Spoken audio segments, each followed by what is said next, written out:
Arrancamos después de darles la bienvenida con una entrevista con Luis Miguel González. Ustedes saben, Luis Miguel es director editorial del periódico El Economista. Vamos a hablar un poco sobre lo que a mí me parece una sorpresa. Ya nos dirá Luis Miguel, ya lo tenemos en la línea. Francine está por ahí. Luis Miguel, ¿cómo estás?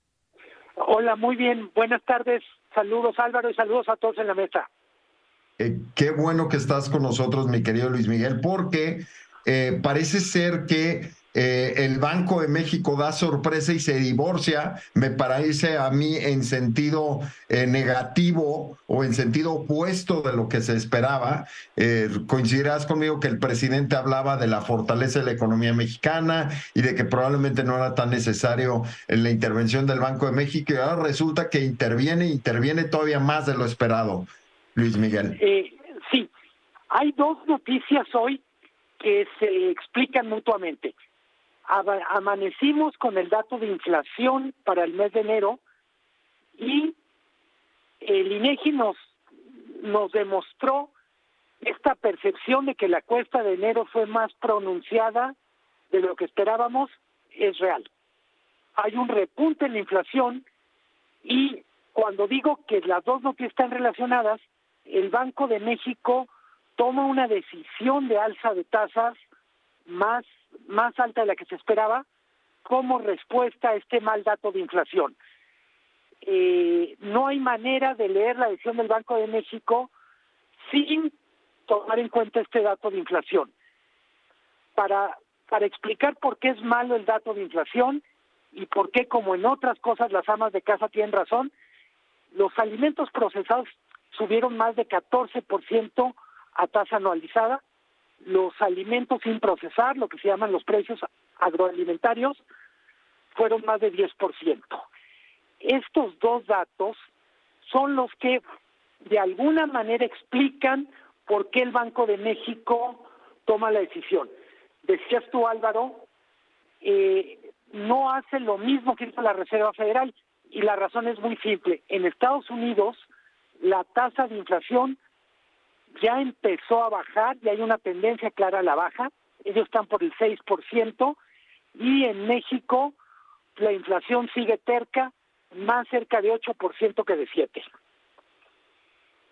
Mira, yo creo que esta dinámica también tiene que ver un poco, Luis Miguel, con la inflación subyacente, y no solamente la inflación reportada, sino la inflación real, para los que nos están escuchando, que siente el consumidor en el bolsillo. Y de algún modo, yo discutí este tema con Eduardo y con la mesa el día martes. Es increíble que el dato de confianza del consumidor estuvo en récord histórico, lo cual demuestra que normalmente van en sentido opuesto la confianza del consumidor con la realidad económica. Es decir, el consumidor dice, voy a estar mejor en 12 meses, lo cual habría que leerse con que probablemente siente que no está tan bien ahorita, Luis Miguel.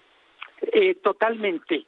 El dato de confianza del consumidor, que sorprende, como bien dices tú, por lo positivo, pues nos demuestra que el mexicano es optimista de corazón, al mal tiempo le está poniendo buena cara. Decías tú inflación subyacente. Para quienes nos están escuchando, en Estados Unidos dicen core inflation, que me parece que es un término más entendible, más fácil. Es el corazón de la inflación.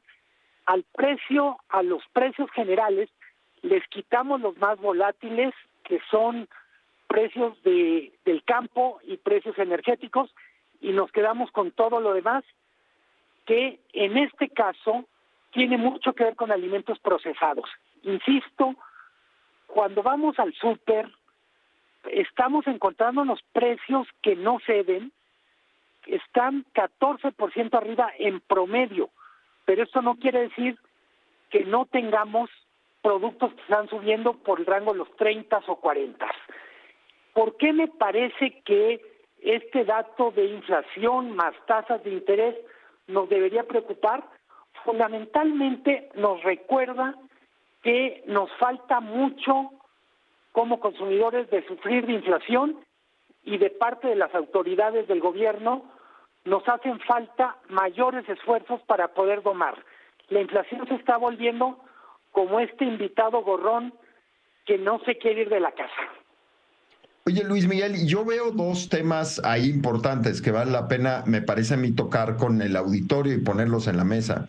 El primero tiene que ver, por un lado, con un consumidor que está viendo precios más altos, con que está sufriendo la inflación, pero también con un gobierno que al subir la tasa le aumenta la presión de los créditos y del financiamiento interno del gobierno, es decir, el dinero con el que capta o el costo con el que capta el dinero, Luis Miguel.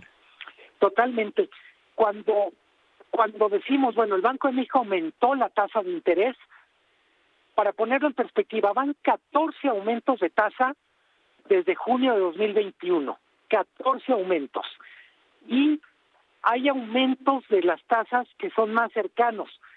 Estoy pensando créditos de nómina, estoy pensando tarjeta de crédito. Hay un tipo de crédito que no sube tan rápido porque son créditos de largo plazo, me refiero a los hipotecarios o los créditos a vivienda. Para el gobierno, aumentar la tasa de interés de parte del Banco de México significa que en automático toda la nueva deuda que emite el gobierno es más cara.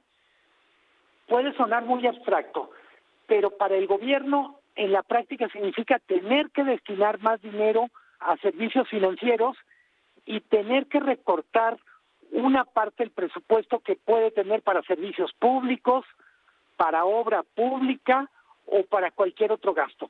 El servicio financiero, la deuda del gobierno, va a crecer como consecuencia de este aumento de tasa de interés. Oye, Luis Miguel, y la segunda, yo hablaba de dos cosas de ponerlas en la mesa. La segunda tiene que ver con cuándo fue la última vez que vimos tasas tan altas. Yo recuerdo, no sé, tú me corregirás, pero por ahí del 2018 llegó a máximos del 8%, del 9%. Ahorita estábamos viendo un 11% que yo no lo recuerdo en mi edad adulta. Seguramente mis padres la sufrieron en los 70, seguramente, pero yo no recuerdo recientemente estas cifras, Luis Miguel. ¿Cuándo fue la última vez que vimos un 11%? Nos tenemos que remitir a finales de la década de los 90, o sea, un cuarto de siglo prácticamente, para fines prácticos. Que hay que recordar, la tasa de interés del banco está en función a la inflación. Lo que nos sorprende ahorita de este 11%, de esta inflación de 8%, es que para bien nos habíamos mal acostumbrado a tener inflaciones más en el rumbo de los 3-4% y tasas de interés del Banco Central más cercanos al 5%. Solo para complementar tu comentario, Álvaro, hace un año, más bien, al cerrar 2021, comenzar 2022, la tasa de interés estaba entre 5 y 5,5. O sea, se ha duplicado en 13 meses. Y ese es un punto importante, no solamente es el aumento, es la velocidad del aumento. Luis Miguel, muchísimas gracias por compartirnos este dato. Nos vemos pronto en este espacio y seguimos, a todos los que nos están escuchando, seguimos en el espacio de Eduardo Ruiz Gili. Muchísimas gracias, Luis Miguel, director editorial de periódico El Economista. Nos vemos después de este corte. Muchas gracias.